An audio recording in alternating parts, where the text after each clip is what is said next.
अब एक्सरसाइज है 7.8, इसको हम देख लेते हैं। क्वेश्चन नंबर 2 है, a die is rolled twice, event E1 is the appearance of even number of dots and event 2 E2 is the appearance of more than 4 dots, prove that. अब prove हमने करना है, तो गौर करें, उसने हमें कहा है कि दो तरह के इवेंट हैं, एक E1 और एक E2। अब गौर करें, इस क्वेश्चन को हम किस तरह से सॉल्व करेंगे। हम कहते हैं कि E1 जो है वो बेसिकली प्रोबेबिलिटी है कि डॉट्स इवन नंबर होने चाहिए, यानी 2,2 हो सकता है, 2,4 हो सकता है, या 2,6। एक तो ये, फिर 4,2 भी इवन नंबर है दोनों, 4,4 भी और 4,6 भी। फिर इसी तरह 6,2, 6,4 और 6,6। तो ये टोटल इवन नंबर्स की प्रोबेबिलिटी, यानी n ऑफ E1 कितने होगा टोटल, 9।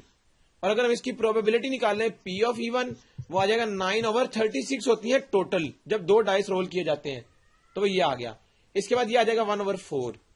अब E2 क्या है कि 4 से बड़े नंबर होने चाहिए, तो एक तो 5,5 है, एक 5,6 है, फिर एक 6,5 है और एक 6,6 है, यानी मोर देन 4। तो 4 से बड़ा 5 नंबर होता है, तो 5,5 आ गया। गौर करें, इसमें कोई भी ऐसा पेयर नहीं जिसमें 4 आता हो, तो उसने यही चीज कही थी कि 4 से बड़ा आना चाहिए। तो ये टोटल कितने आ गए, n ऑफ E2 हो गए 4, और इसकी प्रोबेबिलिटी P ऑफ E2 वो होगी, टोटल नंबर तो 36 थे, वो नीचे लिख लिए, और 4 है टोटल इसका नंबर, तो 4/36 का मतलब है 1/9। अब गौर करें, राइट साइड थी P ऑफ E1, वो है 1/4 मल्टीप्लाई बाय 1/E2 है, ये E2 की प्रोबेबिलिटी है 1/9, तो इसका तो मल्टीप्लीकेशन आ जाएगा 1/36। अब हम चेक करते हैं कि क्या इन दोनों का कोई कॉमन था, E1 और E2। तो E1 में 6,6 आ रहा है, इसमें भी 6,6 आ रहा है, इसके अलावा कोई भी इन दोनों में से पेयर मैचिंग नहीं।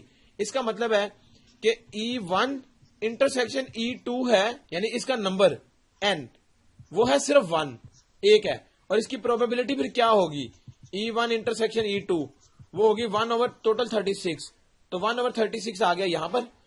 अब गौर करें, इसकी लेफ्ट हैंड साइड क्या है 1/36, वो हमने ये निकाल ली है, तो इसका मतलब है कि लेफ्ट और राइट बराबर हो गई, तो ये प्रूफ सही है। यही चीज हमने उसको शो करनी थी। अब गौर करें, क्वेश्चन नंबर 5 क्या है, 2 cards are drawn from a deck of 52 playing cards. Again 52 उसने बता दिया कि टोटल कार्ड्स इतने हैं, ये हमें पता होना चाहिए। If one card is drawn and replaced before drawing the second card, find the probability that both cards are aces. हमने बात की थी कि 52 टोटल कार्ड्स हैं, यानी इसको हम n ऑफ s तो फौरन से लिख सकते हैं 52, यानी टोटल नंबर्स ये हैं। और एसिस हमें पता है कितने होते हैं, अगर हम उसको n ऑफ a कह लें, तो n ऑफ a वो 4 है, वो भी हमें पता है। एसिस 4 होते हैं 52 कार्ड्स में। अब गौर करें, उसने हमें ये कहा है, समझने वाली चीज यहां पर ये है, उसने कहा कि अगर हम एक कार्ड उठाएं और फिर उसको हम दूसरा कार्ड उठाने से पहले वापस रख दें, तो प्रोबेबिलिटी क्या होगी कि दोनों के दोनों कार्ड्स जो थे वो एसिस हैं। अगर हम ये कहें कि पहला कार्ड उसको हम n ऑफ a कह लें और दूसरा कार्ड n ऑफ b कह लें, तो हमें पता है n ऑफ a यानी उस टोटल 4 है एसिस, और n ऑफ b भी 4 है, ये हमें पता है। ये पहले कार्ड के लिए है, ये दूसरे कार्ड के लिए है, तो इसका मतलब है कि प्रोबेबिलिटी फॉर a क्या होगी, 4/36। यहां पर 36 नहीं आएगा, ये 52 है, 52, और p ऑफ b भी यही होगा कि 4 एसिस आ सकते हैं, और 52 इसके टोटल आ गया। यहां से ये क्या आएगा 1/13, ये भी 1/13 है। तो गौर करें, जब इस तरह की बात आएगी कि जिसमें पहला कार्ड उठाया जाएगा और फिर दूसरा कार्ड, तो दोनों की प्रोबेबिलिटी, अब दोनों कार्ड्स एसिस हैं, हमने ये चेक करना है, तो टोटल प्रोबेबिलिटी क्या आ जाएगी, उसको हम p से डिनोट कर लेते हैं।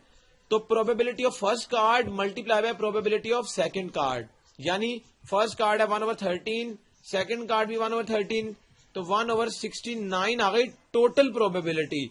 तो यही हमने बतानी थी कि पहले कार्ड की भी 1/13 है, दूसरे की भी 1/13। तो जब हम ये चेक करेंगे कि दोनों की क्या है, तो फिर हम उसको मल्टीप्लाई कर लेंगे, ये फॉर्मूला है। तो ये हमारे पास इसका आंसर आ गया 1/69। अब हम इस एक्सरसाइज का एक और क्वेश्चन नंबर 8 देख लेते हैं। Find the probability that the sum of dots appearing in 2 successive throws of 2 dice is every time 7। हमें पता है जब भी डाइस को थ्रो किया जाता है, टोटल नंबर ऑफ प्रोबेबिलिटीज, गौर करें वो क्या होंगी, जब भी 2 दफा किया जाता है तो वो 36 होती है हमेशा डाइस के केस में, और जब 1 दफा होगा तो वो 6 हो जाएगी टोटल नंबर। अब उसने कहा है कि क्या 2 दफा उसकी हमने डाइस को चेक करना है कि जब वो थ्रो की गई तो उसका जो ऊपर टोटल नंबर आ रहा है वो 7 होना चाहिए, सम उनका। तो इसका मतलब यह है कि सम के लिए कौन कौन से नंबर होते हैं। अगर हम n ऑफ a कह लें पहले डाइस के लिए और n ऑफ b कह लें दूसरे डाइस के लिए, तो गौर करें दोनों दफा सम इसका 7 होना चाहिए। तो n ऑफ a के लिए क्या है, एक हमें पता है कि 1,6 हो गया और एक हो गया इसमें 6,1, फिर आ जाता है 2,5 और 5,2, फिर आ जाता है 3,4 या 4,3। इसके बाद अगर हम देखें तो बस ये 6 पॉसिबिलिटीज इसकी बन सकती हैं। तो फिर इसका मतलब है कि n ऑफ a हो गया 6। इसका मतलब है कि b के लिए भी क्या होगा, यही कंडीशन b के लिए भी होगी, तो उसकी भी 6 होगी।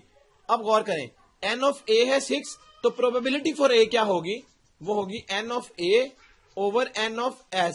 इसी तरह प्रोबेबिलिटी फॉर b वो n ऑफ b होगी और n ऑफ s। इसमें n ऑफ a क्या है 6 और ये 36, ये 6 और ये भी 36। इसका आंसर आ गया 1/6, ये भी 1/6 आ जाएगा। तो प्रोबेबिलिटी टोटल क्या होगी दोनों के लिए, वो होगी प्रोबेबिलिटी p ऑफ a और b का प्रोडक्ट, यानी 1/6 मल्टीप्लाई 1/6, तो ये 1/36 आ गई टोटल प्रोबेबिलिटी। तो टोटल प्रोबेबिलिटी जब भी हम देखेंगे वो दोनों का मल्टीपल आ जाएगा। तो ये टेक्निक थी हमारे पास प्रोबेबिलिटी के क्वेश्चंस को सॉल्व करने के लिए। यहां तक एक्सरसाइज 7.8 हमारी कंप्लीट हो गई। इसके रिमेनिंग क्वेश्चंस को आपने खुद सॉल्व कर लेना है। यहां तक एक्सरसाइज 7.8 कंप्लीट हो गई। इसके जो रिमेनिंग क्वेश्चंस हैं वो बिल्कुल इसी तरह ही सॉल्व होंगे, उनको आपने खुद सॉल्व कर लेना है। और अगर आप चैप्टर को सॉल्व करते हैं या किसी भी एक्सरसाइज को सॉल्व करते हैं, आपको कोई प्रॉब्लम आती है, तो आपने talimdost.com पर हमसे उसके बारे में पूछ लेना है, तो हम उसका आपको आंसर फौरन करेंगे। Thank you very much for giving your time to talimdost.com।